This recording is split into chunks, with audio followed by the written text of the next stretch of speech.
Ser podcast.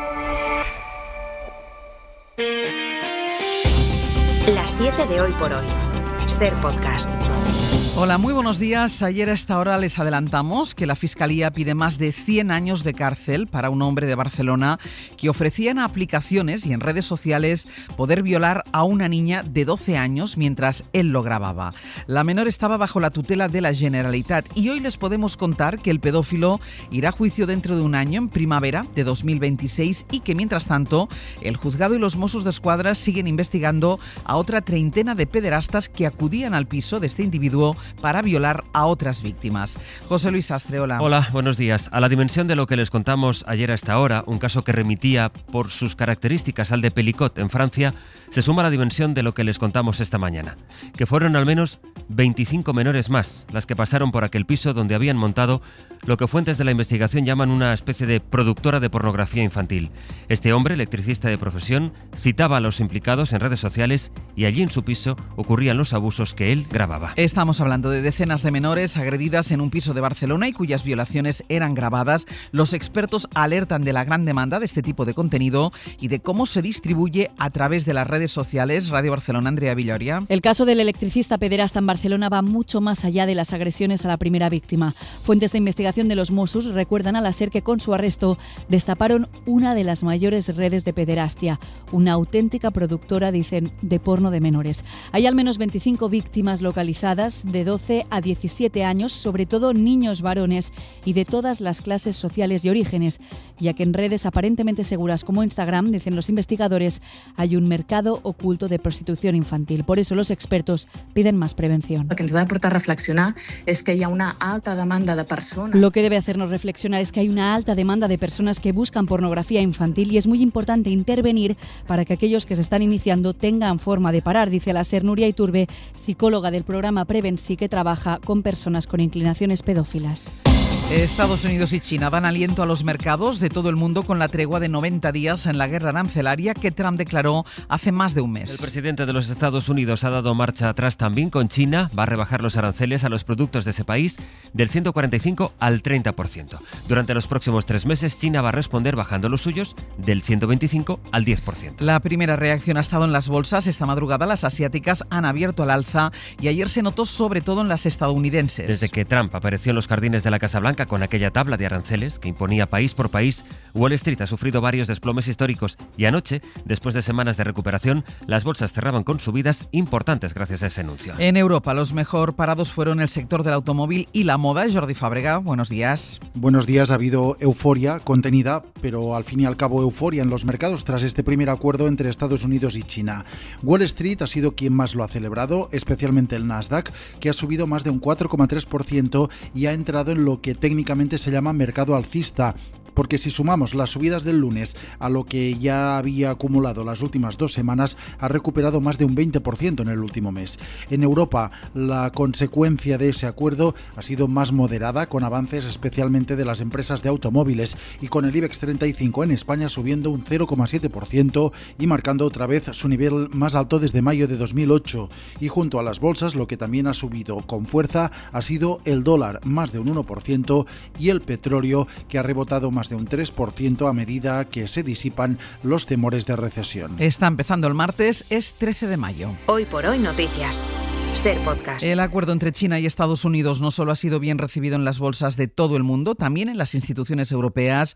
Bruselas da la bienvenida a esa rebaja arancelaria, pero mantiene la prudencia. Isabel Fernández Pedrote, buenos días. Hola Ángeles, buenos días. Para Europa la desescalada entre Estados Unidos y China es una buena señal, pero a la espera de cómo evolucionan las negociaciones para la zona euro, van a seguir preparando el paquete de contramedidas por si las conversaciones terminan fracasando. Corresponsal en Bruselas, Enrique García Pozo, buenos días. Buenos días. El acuerdo genera expectativas en Bruselas, que da la bienvenida a cualquier paso que vaya en la dirección contraria a la imposición de aranceles. Decía el portavoz del Ejecutivo Comunitario, un acuerdo que se ha colado en la mesa de discusiones del Eurogrupo, cuyo presidente Pascal Donoghue daba la bienvenida a ese acercamiento y defendía que la Comisión está gestionando de forma apropiada las negociaciones con Washington. En la misma línea, el ministro español Carlos Cuerpo. La respuesta de la Comisión Europea es consistente. Nosotros seguimos tendiendo la mano a una negociación. Las negociaciones entre Bruselas y Washington siguen a nivel técnico y político. Y este martes viaja a Estados Unidos la vicepresidenta para la soberanía tecnológica, Henna Virkkunen. Y aunque todavía su agenda no está confirmada, la visita se realiza con el telón de fondo de las multas de la Comisión a los gigantes tecnológicos estadounidenses. Y tras mantener una conversación telefónica la semana pasada con Zuckerberg, el CEO de Meta, sobre el cumplimiento de las leyes europeas de servicios y mercados digitales.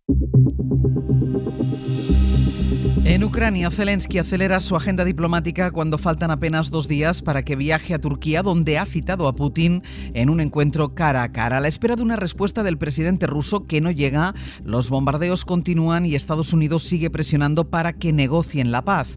Trump se plantea incluso presentarse el jueves en Turquía y esta madrugada su secretario de Estado, Marco Rubio, ha confirmado conversaciones con varios ministros de Exteriores europeos. El enviado especial de la SER, Nicolás Castellano, está en Dnipro, una de las ciudades más grandes del país, donde esta noche no han dejado de sonar las alarmas. Nico, buenos días, cuéntanos. ¿Qué tal? Buenos días, Ángel. Sí, aquí son las 8:06 de la mañana y en estos momentos hay varios ataques en marcha con drones en esta zona del este, en la región de Dnipro. Aquí son drones kamikaze y en la zona central del país, como Vinnytsia y Mykolaiv en el sur. Y de momento los ucranianos afirman que están siendo todos interceptados. Rusia, como dice, sigue haciendo oídos sordos a las peticiones de alto el fuego, mientras en el tablero de las negociaciones hay mucho escepticismo. Olga Tarnowska es analista política. Estambul para Putin obviamente es volver a su ultimátum de siempre. Putin lo que quiere es que Ucrania capitule. Putin lo que va a hacer es seguir liando, seguir engañando y seguir intentando ganar el tiempo. En el frente los soldados tienen muy claro que esto no va a parar a corto plazo, como Herbie, artillero.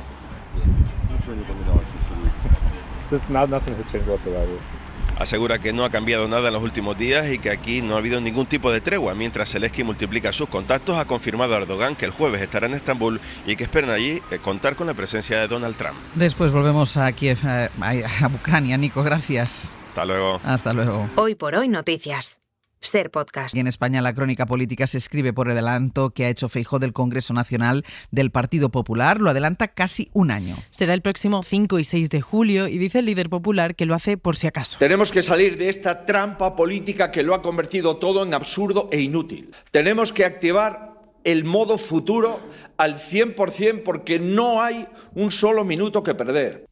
En Génova niegan que el adelanto se deba a la presión que estaban ejerciendo algunos de sus líderes territoriales, en especial Isabel Díaz Ayuso, que ayer mismo, y horas antes del anuncio de Feijóo, le estaba pidiendo que acelerase el congreso de su partido. Mientras el PSOE acusa al PP de ampararse en los mensajes privados de Sánchez con Ábalos, que está publicando el diario El Mundo para hacer daño al presidente. Esther Peña es la portavoz socialista. Abandonen toda esperanza de doblegar a este partido y a este gobierno, ya sea atacando a nuestras sedes o atacando a nuestros líderes. Mi grupo de primos es más interesante y más animado que las filtraciones y los mensajes que hemos podido ver estos días. Hoy El Mundo publica nuevas conversaciones de 2020 y 2021 entre Sánchez y Ábalos con comentarios sobre Pablo Iglesias o Margarita Robles. En Valencia, la jueza que investiga la gestión de la Dana ha rechazado citar a la periodista que comió con Mazón en el Ventorro la tarde de la tragedia. La magistrada ha vuelto a explicar, como ya ha hecho en varias ocasiones, que no puede desviar la investigación exclusivamente hacia la actuación del presidente valenciano porque está aforado. Radio Valencia, Ana Talens, buen día. Buen día. La juez recuerda además que Mazón no es parte en el procedimiento y que la declaración como testigo de la periodista estaría relacionada con la localización y actuación del presidente durante ese día 29 de octubre. Así que la investigación se desplazaría sustancialmente hacia lo que hacía el presidente, lo que indicó, comunicó o con quién durante las horas en las que parece ser como con la testigo. Ello, como ha expresado en anteriores resoluciones, no es factible por la condición de aforado de Carlos Mazón, al que, recuerda, se le ha ofrecido declarar voluntariamente como investigado, es decir, con todas las garantías en varias ocasiones, y las ha rechazado.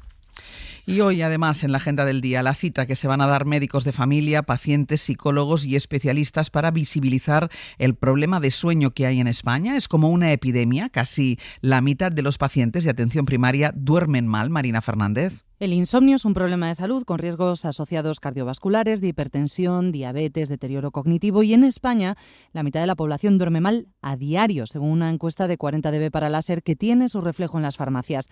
En una de Usera, Madrid, nos atiende Manuel Camaño. Muchas consultas sobre melatonina y sobre compuestos con valeriana, productos que no requieren receta. Pero el mal sueño continuado a donde debe llevarnos es a la consulta del centro de salud, como recuerda Pablo Caballero del Consejo de Colegios de Farmacéuticos. Si existe un problema, se trata de no enmascararlo. Al final, bueno, pues si el insomnio dura varias semanas, debe haber un diagnóstico para ver qué está pasando. Para dormir bien y suficiente, la ayuda farmacológica debería ser el último recurso. Lo primero es tener un entorno, un horario y unos hábitos saludables. Y ese es el llamamiento que hoy van a hacer especialistas en sueño y salud mental. Y un último asunto. Anoche encontraron en Cartaya, en Huelva, el cuerpo del presunto asesino de Rocío, víctima de violencia machista, que fue asesinada en su casa el pasado 23 de abril. Lo avanza esta mañana Huelva Información. El cadáver del presunto asesino estaba colgado de una higuera y en avanzado estado de descomposición. Aún queda pendiente la confirmación forense de su identidad, pero la Guardia Civil lo buscaba desde la desaparición de la víctima.